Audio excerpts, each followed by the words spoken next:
Savage Training Group was gaining some notoriety with their course and being different than the kind of standard 40-hour post-required FTO course that everybody has kind of heard about as part of the FTO journey to get to where you need to get to.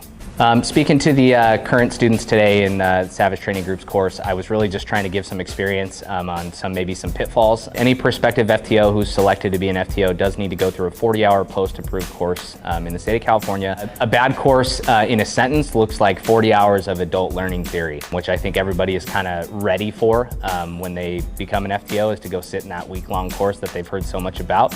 And this course was anything but that. Writing a good daily observation report, knowing what to do if a recruit needs some remedial training, how to document that. But really it's about connecting with your recruit, figuring out a way to teach them something that they don't know about. If they've been on the job a couple weeks, you have to remember that 1 week prior to their beginning this training, they were civilian in the civilian world with a civilian mindset. And there's nothing wrong with that, it's just we have to change gears here. And this class does a great job of giving you some really creative ways to go about that.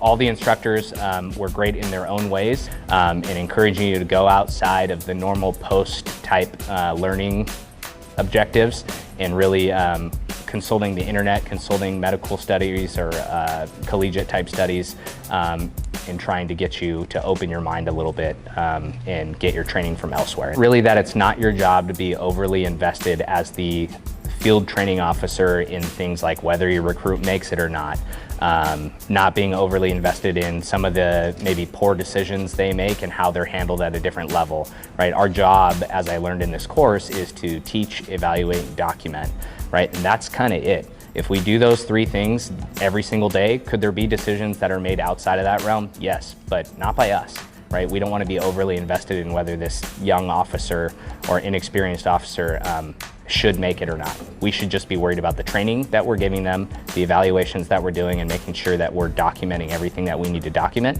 and decisions are left for people above my pay grade, so to speak. I would strongly suggest that whoever is coming through a 40-hour FTO course, I think with the notoriety that Savage Training Group has gained already, that they've probably heard of the course already, even though it hasn't been on super long yet. Talk to somebody that's gone. Cost aside, sell your administration on it, right? You're gonna get more out of it. Don't forget how much we spend to train recruits. It's like hundreds of thousands of dollars from infancy in the academy to a non-probationary employee that we spend, right? So how we train our FTOs certainly boils down to how our recruits get trained.